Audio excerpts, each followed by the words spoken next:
इस वीडियो में आप सभी का स्वागत है। चलिए दोस्तों, हम इस वीडियो में आज लेकर आए हैं क्लास 10th का, जो कि यानी कि अध्याय 4 है। देखिए अध्याय 4 की दीर्घात समीकरण है। देखिए इसको हम पूरा फॉर्मूला इस वीडियो में देंगे, यानी कि अध्याय 4 का पूरा फॉर्मूला देंगे।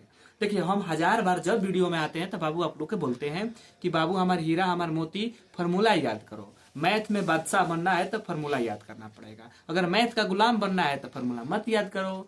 तो देखो बादशाह बनना है तो फॉर्मूला याद करना पड़ेगा। देखिए हम फॉर्मूला लेकर आए हैं, यानी कि 2025 के जो एग्जाम देने वाले हैं बच्चे, उन लोग के लिए भी इंपॉर्टेंट है। 2026 में भी एग्जाम देने वाले हैं, उन लोग के लिए भी इंपॉर्टेंट है। तो चलिए दोस्तों, हम अपने यानी कि फॉर्मूला की ओर जा रहे हैं। हम ज्यादा लेक्चर नहीं देंगे, तो चलो हम स्टार्ट करते हैं। देखिए दोस्तों, देखिए यहाँ पर क्या है, अध्याय 4 है, दीर्घात समीकरण है। अब देखिए दीर्घात समीकरण समझने से पहले आपको बहुपद समझना पड़ेगा। तो देखिए आप बहुपद पढ़े होंगे, 9th क्लास में भी पढ़े होंगे। तो देखिए बहुपद के, देखिए यहाँ पर क्या लिखे हैं, बहुपद का व्यापक रूप। क्या लिखे हैं, बहुपद क्या लिखे हैं, थोड़ा सा कला ले लेते।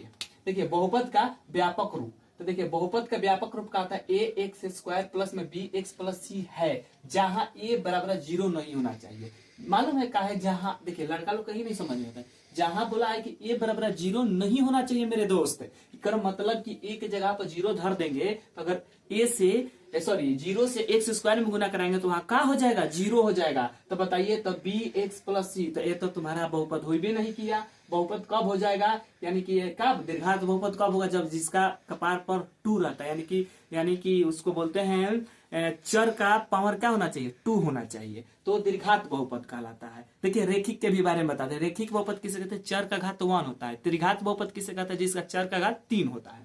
तो चलिए देखिए, हम तो दीर्घात तो बहुपद समझ में आ गया। इसको नोट में लिखे ए, देखिए नोट में क्या लिखे हैं दोस्तों, यानी कि ए बी और सी एक वास्तविक संख्या है। वास्तविक संख्या यानी कि रियल नंबर है, यानी कि ए बी सी के स्थान पर कोई नंबर आ सकता है, 2 3 4 5 कोई भी नंबर आएगा। समझ में आया।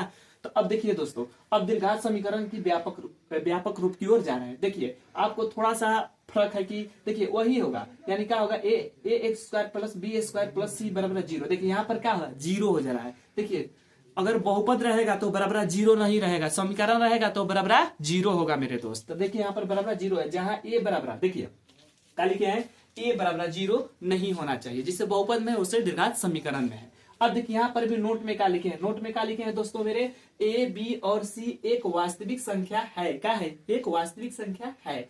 अब देखिए इतना समझ में आ गया तो मेरे दोस्तों, अब देखिए यहाँ पर हम क्या समझा रहे हैं, यानी कि विवेचक या विविधता निकालने के लिए, डी निकालने के लिए फॉर्मूला होता है। तो देखिए आपके एग्जाम हॉल में आएगा, एक समीकरण दे दिया जाएगा, बोलेगा कि विवेचक बताइए। तो अब देखिए डी इक्वल टू का फॉर्मूला होता है, यानी कि D equal to B square minus 4ac होता है। देखिए यहाँ पर थोड़ा सा इसका शर्तें है, बातें हैं, याद रखना है। तो देखिए इधर से बता दे रहे हैं।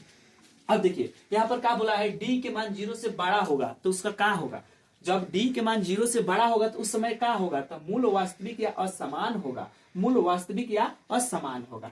देखिए जब डी 0 के बराबर होगा, यानी कि डी के मान जब 0 के बराबर आएगा तो मूल वास्तविक या समान होगा, सॉरी देखिए यहाँ पर असमान होगा बाबू, देखिए मिस्टेक हो गया। देखिए जब डी 0 से बड़ा होगा तो मूल वास्तविक या असमान होगा। समझ में आया, यहाँ पर असमान हो जाएगा, यहाँ पर क्या होगा, समान हो जाएगा। यानी कि डी के मान जब 0 के बराबर आएगा तो मूल क्या होगा, मूल वास्तविक या समान होगा। अब देखिए यहाँ पर क्या रहा है, तीसरा शर्त में आ रहा है बाबू कि अगर डी के मान 0 से छोटा आएगा, 0 से छोटा कौन, अगर मान लीजिए यहाँ पर -1, मान लीजिए यहाँ पर लिख रहे हैं -1 है, 0 है, इसमें बड़ा बताओ तो कौन है बाबू, -1 नहीं, गलत बात है, -1 नहीं है, 0 बड़ा है। तो देखिए कभी डी के मान माइनस में आ जाएगा, -2 -4 -5 आ जाएगा, तो उस समय आपको क्या होगा, मूल वास्तविक नहीं है, मूल वास्तविक नहीं है। तो देखिए ये वीडियो में हम खाली फॉर्मूला लेकर आए थे, और कुछ इसमें का फॉर्मूला बच गया है मूल निकालने के लिए, यानी कि उसको भी हम बता देंगे।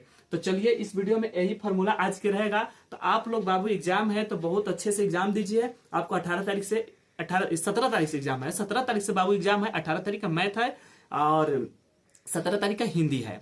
तो स्टार्ट है 17 से, तो आप बहुत अच्छे से मतलब एग्जाम दीजिए। एग्जाम देंगे तब आपको 4 डिवीजन आएगा, 4 डिवीजन उठेगा तो आपको 10,000 यानी कि बनेगा। तो यही आपको मेरे तरफ से वीडियो रहेगा। तो चलो आज का इस वीडियो में इतना ही रहेगा। तो जय हिंद दोस्तों।